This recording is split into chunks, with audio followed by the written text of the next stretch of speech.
Today we're witnessing significant shifts in the financial landscape. The president has announced a doubling of tariffs on Canadian steel and aluminum imports to 50%, escalating trade tensions between the two countries.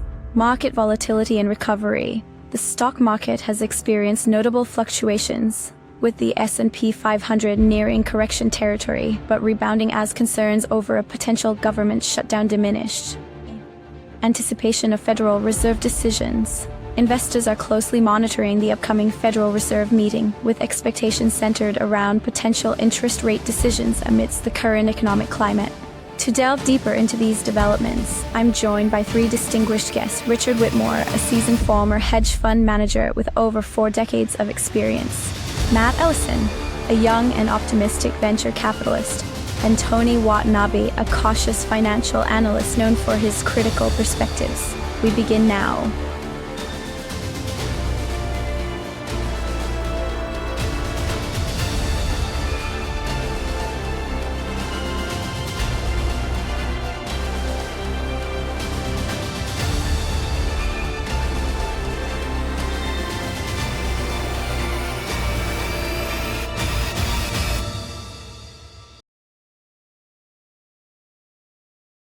Hello, everyone, and welcome to today's episode. If you enjoy our discussions, don't forget to hit the like button and subscribe to stay updated on future content. Now, let's dive into today's topics. Richard, let's start with you. President Trump has announced a doubling of tariffs on Canadian steel and aluminum imports to 50%, escalating trade tensions. What's your take on this development? Natalie, this move is significant and could have broad implications for both economies.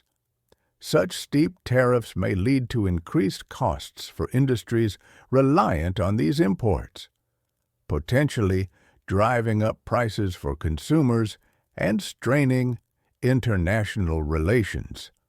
Matt, from your perspective, how might these heightened tariffs influence investment strategies, particularly in sectors dependent on steel and aluminum? Natalie, while tariffs introduce challenges, they also create opportunities. Industries may seek alternative suppliers or invest in domestic production capabilities, potentially spurring innovation and new ventures in the manufacturing sector. Tony, considering your cautious stance, what risks do you foresee arising from this escalation in trade tensions? Natalie, escalating tariffs can lead to retaliatory measures, triggering a trade war that could destabilize global markets. The uncertainty may deter investment and slow economic growth, necessitating a careful and measured approach. Shifting to the markets, we've observed notable volatility recently, with the S&P 500 nearing correction territory, but rebounding as concerns over a potential government shutdown diminished. Richard, how should investors interpret these fluctuations? Market volatility is often a reaction to uncertainty. While rebounds are encouraging, investors should remain vigilant, diversify portfolios, and focus on long-term objectives rather than short-term market movements. Matt, do you see the recent market rebound as a buying opportunity, or should investors remain cautious? I believe volatility can present buying opportunities, especially for those with a long-term outlook. Identifying fundamentally strong companies that are temporarily undervalued could yield substantial returns.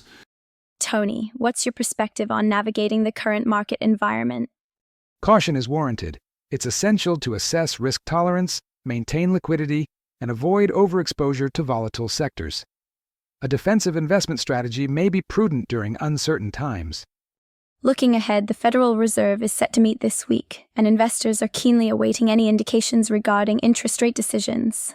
Richard, what are your expectations from this meeting? Natalie, the Federal Reserve is likely to maintain a data-driven approach.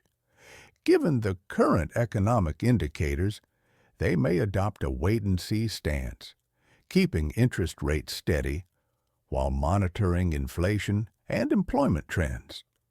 Matt, how might the Fed's upcoming decisions impact venture capital and startup ecosystems? Stable interest rates can encourage investment in startups by keeping borrowing costs low.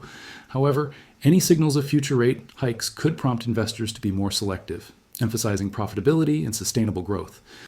All right, Tony, considering the broader economic context, what should investors be mindful of regarding the Fed's policy directions? I think investors should monitor the Fed's language for cues about future monetary policy. An unexpected shift toward tightening could affect asset valuations, so staying informed and adaptable is crucial. Now, I'd like to open the floor with a question for all of you. How do you see the current geopolitical tensions influencing global investment strategies? Geopolitical tensions often lead to increased market volatility. Investors may seek safe haven assets or diversify into regions less affected by the tensions. I agree with Richard.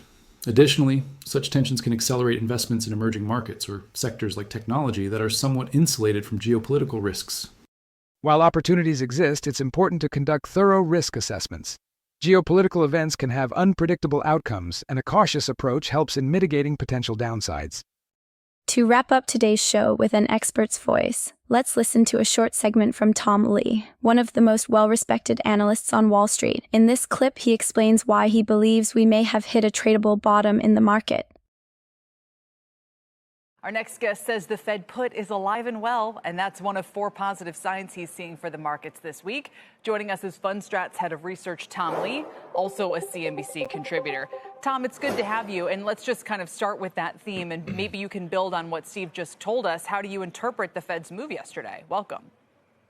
Well, I think markets were positively surprised by the Fed's move, in part because recent staff papers from the Fed had argued tariffs would actually be multi-year inflationary effects. So Fed Chair Powell's comments yesterday, I think, did catch a lot of folks by surprise, just because it is a view that markets probably want to hear, that they'd like to hear that the Fed is viewing tariffs as possibly transitory, because that puts them in a position to actually intervene if labor markets start to weaken. And in fact, that's evident in the SEP, because 90% of Fed staffers now see not only risk to growth, the GDP growth forecast, but it was 90% seeing it as downside risk. That's a bold call. Richard, Matt, Tony, I'm opening this up. Do you agree with Tom Lee's outlook, or is this wishful thinking? Tom's a sharp guy. I've followed his work for years. When he says we're at a tradable bottom, he's not guessing. But this kind of call only works for nimble investors. If you're not quick on your feet, this could turn into a trap.